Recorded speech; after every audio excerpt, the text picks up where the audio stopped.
Hey guys, my name is Greg Hendricks, and I'm a pitching instructor here at Athletek Baseball.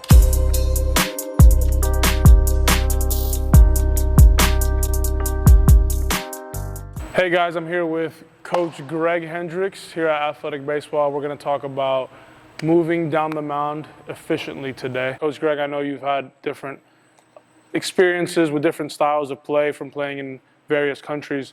How does that translate from one place to the other? I think you go to different countries and they all have their different coaching styles. A lot of times they grow up playing a lot of different sports, and that might work to their advantage. Sometimes they're just they figure out how to move athletically down the mound. A lot of it is figuring out what works for you, and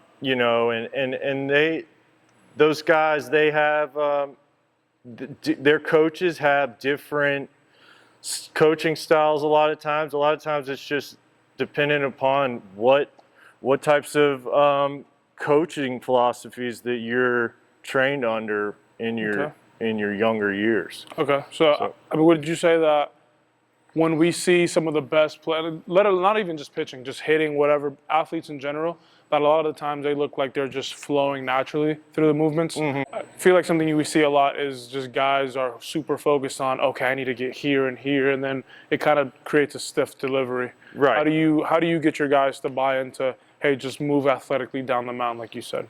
I like to use a lot of different drills, like athletic throwing drills, where we're just focusing on being an athlete, whether that means fielding a ground ball and funneling it and having a really good, quick, smooth release, getting it out well, stuff like that. Quarterback style drills, just throwing on the run, different back pedals, getting us doing some different walking up the mound, just trying to give the guys some room to be themselves and just stay loose and athletic. Okay, so. I like that. I've seen you implement some different methods, like you said, getting up the mound, down the mound here at the facility. So that's something that we want to touch on. So let's get to the mound. All right, let's do it. Key for me when you're talking about the timing is being able to anchor into the ground with the arm in a good position to where it has just floated up. It's still loose. And then we're feeling that stretch. You'll hear you guys talk about, we'll feel that when this back hip separates, we're gonna feel a little stretch across the pec. And this is gonna happen just before we hit our front foot strike. Okay, so this is the whip here, and then it's a full rotation into a strong front leg brace, and we want to extend that front knee. We want to get a little front. We don't want too much front knee flexion, or we're going to get into knee valgus. We're not going to be able to extend against it and have what we like to call the stick. Okay, let's say I'm at home, right, and I'm watching this video right now. Guys out there watching this video, and you were talking about the stick, and then let's say I look back at video of myself throwing, and I do see myself getting into some knee flexion going forward. Like, how do I make that adjustment? Because a lot of times what happens is guys will try to correct that, but they'll just mimic that front knee brace. They'll just throw it and then do one of these, which doesn't really translate to being on time, like you were saying. So how do we go about correcting that? When you see guys that are just kind of not authentically sticking, they're not maintaining internal rotation of the front hip into landing to where the back hip wraps into the front hip, and it's really a strong anchor with that front leg. It's So you want to rotate into that, like you want to. Yeah, so we want to, and that's the biggest thing when you're talking. One of the biggest things when you're talking about moving down the mound is rotating into the ground. A common deficiency that you'll see is, guys are on time on flat ground. The arm is up on time when they're throwing long toss, and their power output is really good. And then they get on the mound, and there's more space, right? More area to account for. So you have to, the timing is different. You're going to have to drop your hips a little more to match the slope of the mound. And the hand is going to have to be a little more patient. We're going to have a little more of a delay mechanism. So do you recommend guys just getting touches off the mound? That's Yes. something that a lot of people. Yeah, so that's like a big thing that I'm really big on is, and this is even kind of old school because this is what I was always taught growing up in the Leo Mazzoni, the Greg Maddux, John Smoltz, Tom Glavine. Their philosophy was throw more often off the mound, less exertion. And that's why I like just moving slow down the mound sometimes. That's going to help our body feel The slope. Yeah, feel the slope and feel like if we're getting into compensations, like if we move really slow and we're going into an inefficient move, a compensation, we're really gonna feel it. What are a couple drills where I'm watching this video? I'm like, okay, that's something that I can work on. Yeah. I work on it.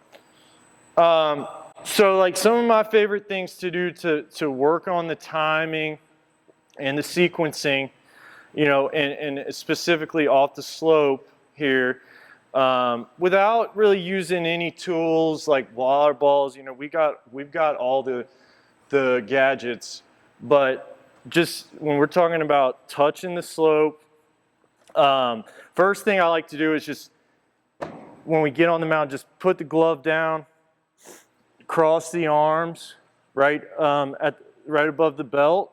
Okay, and so we're just working on that feeling of the loose upper body to where it's just really along for the ride, right? Like so the lower half is driving the car and it's on time, right? So I can't let myself rip with my shoulders. If I rip with my shoulders, right, I'm not on time, right? I'm slamming. So this is where the hips come into play. I'm slamming into my delivery, which is what you see a lot. So the sequence of the hips, right? So I want to, I'm going to have a little bit of a drift. I'm going to hinge, boom, and then I'm separating just before my landing, and I'm maintaining that internal rotation of that front leg so that I can have anchor into a strong front leg brace. Another thing I like to do is we'll just start right here. Glove back on for this one. Yeah, so I'm just going to start in some front side extension with the ball right here. And this is where we can start this one here with the leg up. We can start it down here, or we can just start it from here. But big thing for me is creating a feeling of loose and free with the front side. So we're not going to have that tendency to fly open with the shoulders. So we're just getting it clear of our path to turn, to rotate. Right, so we just kind of want it to kind of extend, get out kind of low and free, and then it's just going to get out of the way. Okay, and these are all getting feel on a slope, correct? Right, yeah. The best place for us to do it at home? Yeah, so this preset position I like because it just helps us feel, it makes it a little bit easier to feel the arm on time. Because a lot of times what happens is if we're in the glove, we just get really aggressive too impatient, right, with our hands. And that's just gonna tend to lead to early rotation. So, and not really separating well with the hips from the torso. So starting right here, it's just gonna help me feel like kind of that little delay mechanism where, you know, I'm really patient with my hand, I'm dropping, and then the arm can just flip up.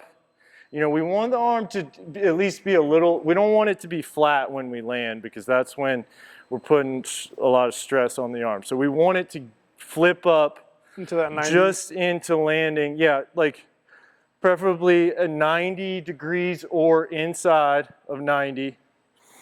You know, and like I said, this is the whip here. This is where we create that whip. And then it's just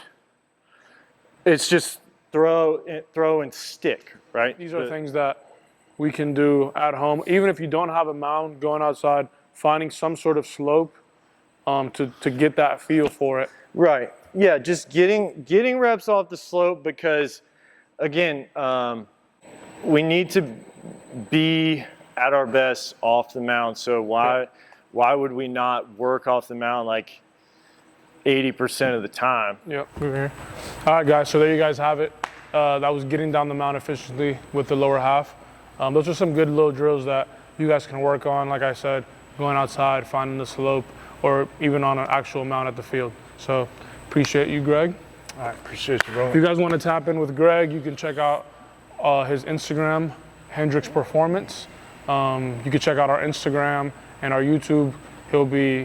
He's always on our stuff, so he's got some good knowledge you guys can listen into and kind of pick his brain a little bit. So thank you guys for tuning in, and we'll see you again next week.